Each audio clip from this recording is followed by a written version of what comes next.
for the shocking truth about a dark American secret. Keep listening. Notes from the scientific record. What's the deadliest animal on the planet? Let's take score. Sharks kill about 6 people a year, while lions account for roughly 22 deaths.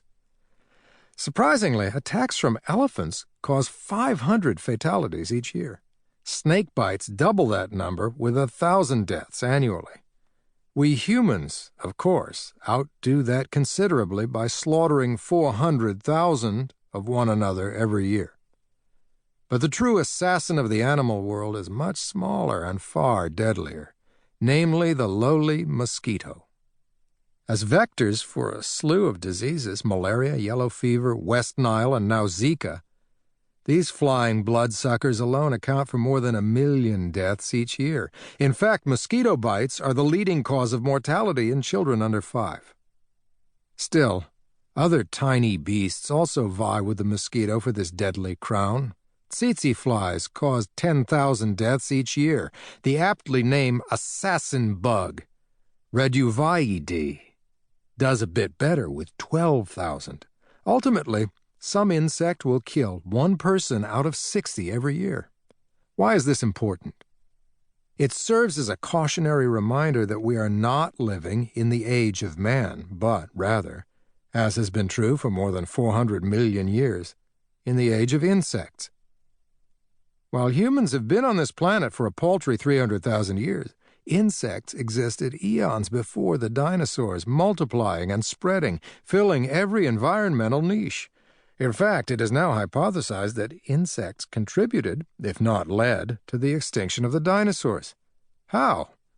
From analysis of recent fossil records, it has been discovered that these tiny predators attacked those lumbering saurians while they were compromised and weakened by the climatic changes at the end of the Cretaceous period, contributing significantly to their demise through predation, disease transmission, and sickness.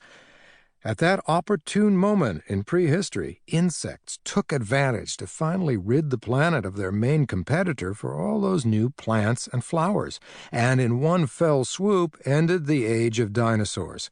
Which of course begs the question concerning the insect's latest competitor for the Earth's dwindling natural resources. Could we be their next target?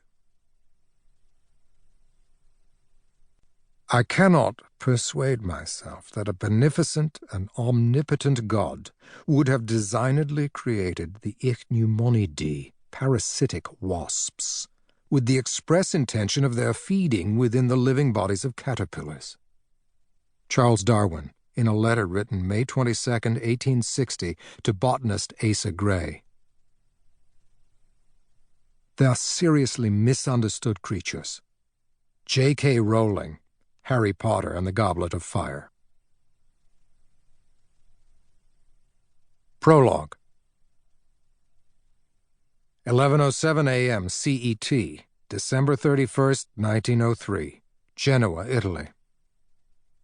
With time weighing heavily upon its passengers, the carriage climbed recklessly up from the snow-swept city of Genoa. It jolted hard around a sharp twist in the narrow street. Seated in the back, Alexander Graham Bell groaned.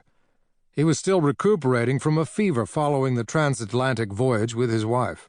To make matters worse, upon arriving in Italy 2 weeks ago, nothing had gone smoothly. At every turn, Italian authorities thwarted his plans to secure the remains of James Smithson, the man who had founded the Smithsonian Institution. To facilitate this bit of grave robbing, he had been forced to act as both spy and ambassador, doling out bribes and deceit in equal measure. It was a game for a much younger fellow, not a man in his mid-50s. The stress had taken its toll. His wife clutched his wrist.